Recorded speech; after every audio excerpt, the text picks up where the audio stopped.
আজকের পর্বে এমন একের পর এক চমক অপেক্ষা করছে যা দেখে আপনি সত্যি অবাক হয়ে যাবেন। একদিকে অভি আর ছুটির সম্পর্কে আসতে চলেছে এক নতুন মোড়, অন্যদিকে ঝুমকি আর ঈশার সাজানো পরিকল্পনা উল্টো তাদেরই জন্য কাল হয়ে দাঁড়াবে। কিন্তু সব কিছুকে ছাপিয়ে যাবে শেষের সেই ভয়ঙ্কর মুহূর্ত, যেখানে ইন্দ্র এমন এক গোপন সত্য জেনে ফেলবে যার কারণে রুদ্রপ্রসাদ নিজের অপরাধ ঢাকতে বন্দুক তুলে নেবে ইন্দ্রের দিকেই। তাহলে কি সত্যি ইন্দ্রের জীবন শেষ হয়ে যাবে, নাকি শেষ মুহূর্তে ঘটবে কোনো অলৌকিক মোড়? পুরো ঘটনাটা জানতে ভিডিওটি শেষ পর্যন্ত দেখুন।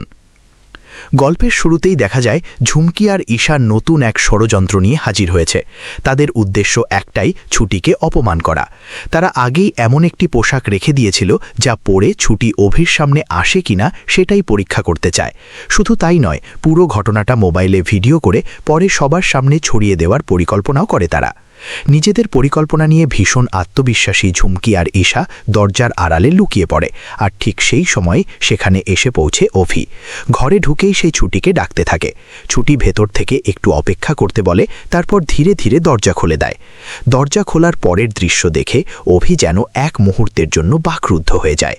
বড় বড় চোখ করে ছুটির দিকে তাকিয়ে শুধু বলতে পারে, এসব কি পড়েছেন আপনি? আর ছুটি সে লাজুক মুখে মুচকি মুচকি হেসেই চলেছে। আড়াল থেকে সবকিছু দেখছিল ঝুমকি আর ঈশা। তারা ভেবেছিল অভি আগে আগুন হয়ে যাবে, কিন্তু উল্টো অভির মুখে বিস্ময় আর লজ্জার ছাপ দেখে তারাই হতবাক হয়ে যায়। লজ্জায় অভি নিজের চোখ দুটো হাত দিয়ে ঢেকে নেয়, কিন্তু ছুটি দুষ্টুমি করে আবার অভির মুখ নিজের দিকে ঘুরিয়ে দেয়। সেই মুহূর্তে অভির মুখের অভিব্যক্তি দেখে ছুটি হাসি চেপে রাখতে পারে না। ইশারায় অনেকবার বোঝানোর চেষ্টা করলেও অভি কিছুই বুঝতে পারে না। এরপর ছুটি ইচ্ছা করেই অভির সঙ্গে রোম্যান্টিক আচরণ শুরু করে, এমনকি নাচতেও শুরু করে। ঠিক তখনই অভির নজর পড়ে ঝুমকি আর ঈশার দিকে। মুহূর্তের মধ্যেই সে বুঝে যায় পুরো ঘটনাটা একটা সাজানো ফাঁদ, আর তখন থেকেই সে সিদ্ধান্ত নেয় এবার খেলাটা সেই খেলবে। অভি ইচ্ছা করেই ছুটির সঙ্গে আরও বেশি ঘনিষ্ঠ হয়ে নাচতে শুরু করে। আদুরে গলায় বলে, আরও একটু কাছে আসুন না। এই দৃশ্য দেখে ঝুমকি আর ঈশার মাথায় যেন আকাশ ভেঙে পড়ে। তারা লুকিয়ে পালাতে গিয়ে এমন তাড়াহুড়ো করে যে তাদের মোবাইল হাত থেকে পড়ে সোজা পানির মধ্যে চলে যায়। ভিডিও রেকর্ড করার সব পরিকল্পনা এক মুহূর্তে ভেস্তে যায়। দুজনেই হতাশ হয়ে বলে, এবার তো সব শেষ, মোবাইলটাই নষ্ট হয়ে গেল। এদিকে রোম্যান্স করতে করতে ছুটির শরীর কাঁপতে শুরু করে। এতক্ষণ ধরে এসির ঠান্ডায় থাকার কারণে সে আর সহ্য করতে পারছিল না। অভি প্রথমে বিষয়টা বুঝতে না পারলেও কিছুক্ষণ পর ছুটির কাঁপতে থাকা শরীর দেখে ছুটে আসে। সঙ্গে সঙ্গে একটা চাদর এনে নিজের হাতে ছুটিকে জড়িয়ে দেয়। তারপর খুব কোমল গলায় জিজ্ঞেস করে, কি হয়েছে, এদিকে তাকান। অভির মুখের দিকে তাকাতেই ছুটির চোখ দিয়ে টপ টপ করে জল পড়তে থাকে। কাঁপা গলায় সে বলে, আমি কোনোদিনও কারো সামনে এভাবে পোশাক পরে দাঁড়াইনি, শুধু আপনার জন্যই আজ এটা করেছি। খুব লজ্জা লাগছে। আপনি আমার ওপর রাগ করবেন না তো? আমার বাবার কেসটা না লড়েই আমাকে ছেড়ে চলে যাবেন না তো? ছুটির এই কথাগুলো শুনে অভির মন নরম হয়ে যায়। সে বুঝতে পারে নিজের বাবাকে বাঁচানোর জন্য একটা মেয়ে কতটা আত্মসম্মান বিসর্জন দিতে পারে। অভি শান্ত গলায় বলে, আপনি শুধু নিজের দায়িত্বই পালন করছেন না, একজন মেয়ে হয়েও এত বড় ত্যাগ করছেন। সত্যি এটা সবার পক্ষে সম্ভব নয়।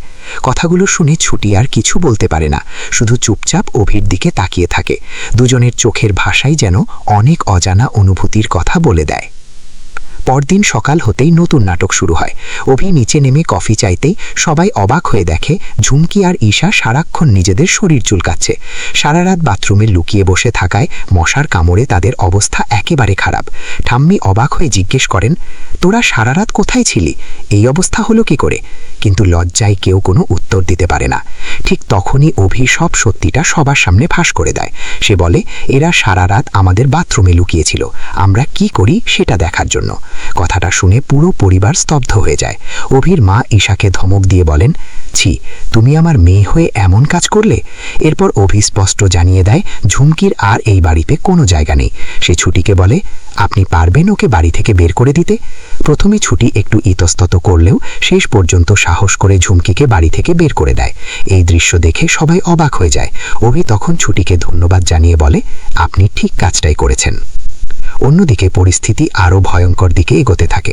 রুদ্রপ্রসাদ আর রুমা কাঞ্জিলাল বসে নতুন ষড়যন্ত্রের পরিকল্পনা করে। তারা সিদ্ধান্ত নেয় একটা নকল দলিল বানিয়ে পুরো সম্পত্তি নিজেদের নামে দখল করবে। কিন্তু ভাগ্যের পরিহাসে ঠিক সেই সময় তাদের অফিসে হাজির হয় ইন্দ্র। হাতে ফুলের টব নিয়ে সে মজা করে বলে, সেদিন না জানিয়ে আপনারা আমাদের অফিসে এসেছিলেন, আজ আমি সারপ্রাইজ দিতে চলে এলাম। এদিকে ছুটি বুঝতে পারে আর দেরি করলে বিপদ বাড়বে, তাই সে তাড়াতাড়ি ইন্দ্রকে ফোন করে সব সত্যি জানাতে শুরু করে। ফোনে ছুটি একের পর এক গোপন তথ্য বলতে থাকে। ইন্দ্র প্রথমে ভয় পেয়ে গেলেও সব মন দিয়ে শোনে। সেই সময় অভি ঘরে ঢোকে শুনতে পায় ছুটি ইন্দ্রের সঙ্গে কথা বলছে। অভি মজা করে ভাবে নিশ্চয়ই আবার তার নামে নালিশ চলছে, কিন্তু ফোনের ওপারে ইন্দ্রের কণ্ঠে তখন অন্যরকম কষ্ট। সে বলে, ছুটি আমাকে নিজের ভাইয়ের মতো বিশ্বাস করে, কিন্তু রুমার ব্যাপারটা আমি ওকে বলতে পারিনি। মনে হচ্ছে আমি নিজের বোনকেই ঠকাচ্ছি। ঠিক তখনই পিছন থেকে এসে রুমা ইন্দ্রকে জড়িয়ে ধরে আদুরে গলায় বলে, কিউট বেবি। এই কথাটা ছুটিও ফোনের ওপারে শুনে ফেলে। সঙ্গে সঙ্গে তার মনে সন্দেহ জাগে। সে অভিকে বলে, আমি স্পষ্ট একটা মেয়ের গলা শুনেছি।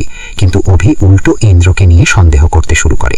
এই নিয়ে অভি আর ছুটির মধ্যে তুমুল তর্ক বাঁধে। ছুটি রাগ করে বলে, আপনি সব সময় মানুষকে ভুল বোঝেন, এটাই আপনার স্বভাব। অভি তখনও হিরণময় আঙ্কেলকে সব জানাতে ফোন করতে যায়, কিন্তু ছুটি ফোন কেড়ে নিয়ে দৌড় দেয়। অভি তার পেছনে ছুটতে থাকে। একসময় দুজনেই হোঁচট খেয়ে মাটিতে পড়ে যায়। চোখে চোখ পড়তেই চারপাশ যেন থমকে যায়। কেউ কোনো কথা বলে না, কিন্তু তাদের নীরব দৃষ্টিতেই যেন অজস্র ভালোবাসার ইঙ্গিত লুকিয়ে থাকে। এদিকে অফিসে পরিস্থিতি আরও ভয়ঙ্কর রূপ নেয়। ইন্দ্র হঠাৎ রুমাকে সরাসরি প্রশ্ন করে বসে, আপনি কি সেই মানুষটাকে খুন করেছিলেন? প্রশ্নটা শুনে রুমার মুখ পাল্টে যায়। সে বুঝে যায় ইন্দ্র অনেক কিছু জেনে ফেলেছে। নিজেকে বাঁচাতে সে তড়িঘড়ি ইন্দ্রকে জড়িয়ে ধরে বিষয়টা অন্যদিকে ঘোরানোর চেষ্টা করে, কিন্তু ততক্ষণে সবকিছু দেখে ফেলেছে রুদ্রপ্রসাদ। সে বুঝে যায় ইন্দ্র যদি বেঁচে থাকে তাহলে তাদের সমস্ত অপরাধ ফাঁস হয়ে যাবে। আর ঠিক সেই মুহূর্তেই রুদ্রপ্রসাদ ধীরে ধীরে নিজের বন্দুক বের করে ইন্দ্রের দিকে তাক করে। তার চোখে মুখে তখন শুধু একটাই সিদ্ধান্ত, যে করেই হোক ইন্দ্রকে চিরদিনের জন্য চুপ করিয়ে দিতে হবে।